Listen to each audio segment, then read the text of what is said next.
जी रमज़ानुल मुबारक का महीना है और हर घर में जहां सहरी और अफ्तारी के मौके के ऊपर बड़े ही खूबसूरत और रूह परवर मनाजिर देखने को मिलते हैं, जी। वहीं इस सहरी और अफ्तारी के ऊपर जो है वो नोक झोंक भी आपको बड़ी दिलचस्प नजर आती है। हाँ जी हाँ। और अक्सर और बेशतर जो ये नोक झोंक है ये सहरी और अफ्तारी की तैयारी के मौके पर आपको नजर आती है, जो लड़ाई में भी बदल जाती है कुछ घरों के अंदर। यस। और अक्सर ये झगड़ा अफ्तारी तैयार करने की वजह से होता है। शौहर के मेहमान आ जाएं तो उसकी मर्जी की अफ्तारी बननी चाहिए, बिल्कुल।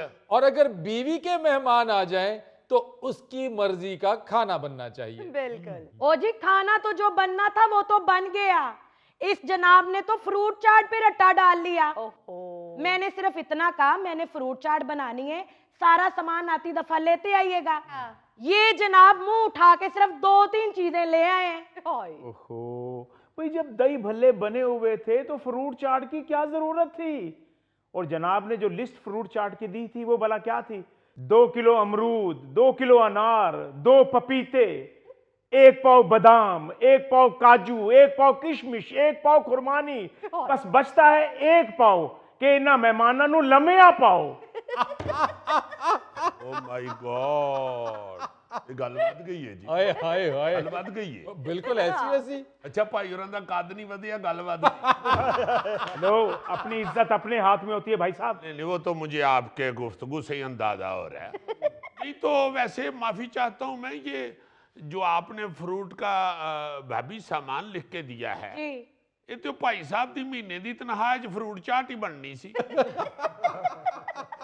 सिर्फ महीने की तनख्वाह नहीं, नाल कोई चीज भी गिरवी रखनी पैनी सी। भाई साहब, मेहमानदारी ऐसे नहीं हो जाती। साल बाद मेरे घर वालों ने आना था अफ्तारी पे। और साल बाद रमजान आता है, अगर हर महीने आता तो हर महीने उन्होंने आ जाना था। असल में तो आपको उनका आना दुख रहा है, इसीलिए तो बहाने बहाने से जुमले लगा रहे हैं। नहीं, मुझे क्यों दुखना है?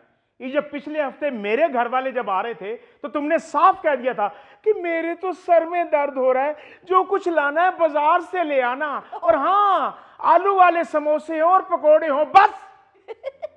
एक्सक्यूज मी, आपके घर वाले कहीं कच्ची आबादी में तो नहीं रहते? क्या मतलब है आपका?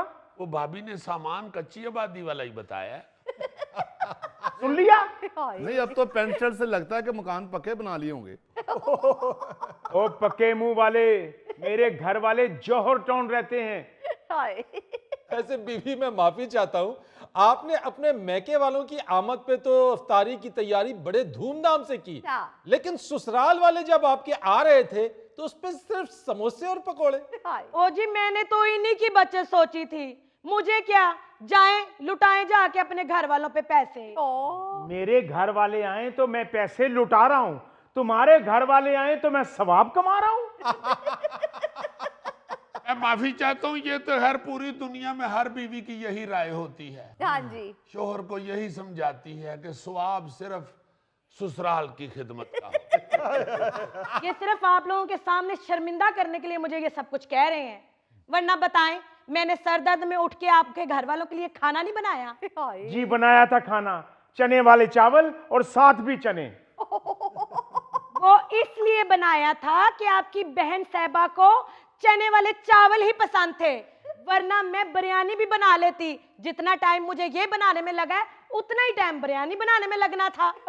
चलो, आज आपके घर वाले आए तो आपका सर का दर्द ठीक हुआ, तो आज मटन कढ़ाई भी बन गई, चिकन कढ़ाई भी बन गई, रशियन सैलड भी बन गया, चिकन बिरयानी भी बन गई, काबली पुलाव अलहदा बन गया, गाजर का हलवा साथ बन गया। तो सारा मेरे घर वाले तो नहीं ना खा गए? बाद में तुमने और तुम्हारे बच्चों ने खाया ना, बल्कि अभी तक खा रहे हैं। बल्कि जितना बना है अगले महीने की 15 तारीख तक खाएंगे। बल्कि अगर सारा कुछ आपको दे जाए तो आप तो अगले साल तक खाएंगे। वैसे बीबी, उसूली तौर पर आपको उतना एहतमाम इनके घर वालों के लिए भी करना चाहिए था। एग्जैक्टली। एक दफा छोड़ के जी 10 दफा बनाती। अगर उनके घर वालों को हमें बुलाने की भी तौफीक होती। अगले ही दिन मेरे घर वालों ने बुलाया था कि नहीं हमें? तो पिछले साल मेरे घर वालों ने नहीं बुलाया था? जब टेबल पे तुम बैठी हो तो जितनी चीजें उन्होंने बनाई थी, तुमने हर चीज में से फॉल्ट निकाला, वो दोबारा क्यों बुलाएंगे? फोल्ड क्यों ना निकालती, सालन में पूरा मिर्चों का डब्बा उड़ेला हुआ था उन्होंने, तुम्हारी तो अपनी सीसी नहीं बंद हो रही थी। वाह वाह वाह वाह, जितनी वैसे इनकी लड़ाई पकी हुई है, मुझे लग रहा है कि ये अगले रमजान तक जारी रहेगी। ओ जी यही करता है ये, जब भी मेरे घर वाले आते हैं तो इतना मुंह फुला लेता है। हालांकि मेरे घर वाले जब भी आते हैं इतने फलों के भरे हुए शोपर लेके आते हैं, और इसके घर वाले मुंह उठा के खाली हाथ ही आ जाते। मेरे अब्बा जी ने जाते हुए तुम्हें 5,000 रुपया दिया था, कोई तुमसे सिगरेटों की डब्बी नहीं थी खरीदी उन्होंने, सिर्फ इसीलिए दिए थे कि जल्दी में वो कोई चीज लेकर नहीं आए थे। ओहो, मुझे पहले इसकी शक्ल देख के लग रहा था कि इसके अब्बू सिगरेट पीते हैं। तो तुम्हारी शक्ल से क्या लगता है तुम्हारे अब्बू सरदाई पीते हैं? क्योंकि एक दफा मेरी बीवी ने कोफ्ते बनाने से इनकार किया था, मैंने टकरे मार मार के ना सर पे कोफ्ते डाल दिए। ओ भाई क्या फजूल बात कर रहे हो, बीवी पे हाथ उठाते हो। और नहीं जी, अल्लाह माफ करे, मैं ऐसा बंदा नहीं हूं। मैंने दीवार में टकरे मार मार के अपने सर पे कोफ्ते बना लिए। लो, क्या फायदा ऐसे कोफ्तों का जो बंदा खा भी न सके। ओ गोगे, हर चीज खाने वाली नहीं होती। फरीद साहब, टीचर इसे पेपर में अंडा देता था, ये कहता था क्या फायदा है इस अंडे का जो बंदा खा ही नहीं सकता। ऐसे मैं माफी चाहता हूं, दुनिया मुरीख तक पहुंच गई है और हम अभी तक मियां बीवी की लड़ाई तक ही पहुंचे। हाँ जी, ये मियां बीवी की लड़ाई भी ये कि मेके ने आना है तो क्या पकाना है, ससुराल ने आना है तो क्या पकाना है। हाँ जी। वैसे मैं आपको गिटकू साहब एक बात बताऊं, एक्सक्यूज मी, अपने से बात करो। नहीं नहीं ठीक है आई एम सॉरी। मेरे साथ मेरी फैमिली है और आप गिटकू कह रहे हैं। नहीं सॉरी सॉरी पोटा साहब, मैं माफी चाहता हूँ। असल में पोटा साहब बात पता क्या है, इस पे मेरी हंसी निकल रही है कि है वाकई पोटे जिड्डा। मैं ये कहना चाह रहा हूँ कि ये मामला इस तरह सुलझ सकता है कि अगर उनके मेके आए तो उठ के आप किचन में जाएं और इनकी हेल्प करें। हाँ जी। ओके, फिर उनके मेके आए तो आप जाके तो हेल्प करें। बिल्कुल। अगर दोनों मिलके बनाना शुरू कर देना, आप उनके मेकों के आने पे जो बन रहा है उस पे ना खिंचें, फिर मेरा ख्याल है वो भी आपके मेकियों के लिए खुशी से खाना बनाएंगे।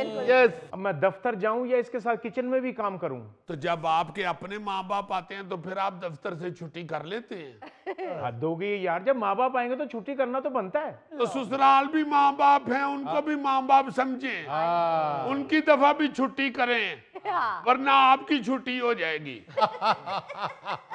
ऐसे भाभी आप उनकी बात पे तो बड़ा जोर जोर से सारे ला रही हैं, आप भी थोड़ा सा जाने दें, आपकी मेहरबानी। अगर भाई साहब ऐसे ही लड़ते झगड़ते रहे तो सवाब नहीं मिलेगा आपको, बरकत नहीं आएगी घर में। यस, ये जो आप गोगा जी पे बरकत देख रहे हैं ना, कभी नहीं लड़ता जड़ता, जो आगे रखन खा जाता है। मगर अजीजी, गोगे के ससुराल वाले गोगे को समझ भी तो गए हैं ना। यस, जब खाना खाते हैं बड़े प्यार से आराम से बिठाते हैं गोगे को साथ। वाह, केले खाएं छिलके इसके आगे, खरबूजे खाएं छिलके इसके आगे, अमरूद खाएं बीच में से बीज निकाल के इसके आगे, यहां तक कि आम चूस के गिटकी इसके आगे, और गिटक भी अच्छी तरह चूस के इसके आगे। और गोगा शर्मिंदा नहीं होता, आराम से गिटक उठा के विग उतार के सर पे मलनी शुरू कर दे, और उनको थैंक यू भी कहता है, साथ कहता है कि अंकल आपको पता है ये आम की गिटक सर पे मलने से बाल उगते हैं। काश इस तरह का प्यार मेरे घर वाले भी इसके साथ करते। देख रहे हैं फरीद साहब, मुझे अच्छी तरह याद है मेरी माँ बादाम तोड़ के गिरी इसके मुंह में डाला करती थी, और ये मेरे आगे छिलड़ डाल रही है। चलो कोई बात नहीं यार, तुमने कौन सा और बड़ा डाउन है। घबराओ ना यार, छिलकों में भी बड़ा असर होता है। और यार गोगे, छिलकों को तो छोड़ दे। गोगा तो माशाल्लाह जिस तरह कॉलेज के लड़के अपनी किताबों में फूल रखते हैं ना, गोगा अपनी किताबों में खरबूजे के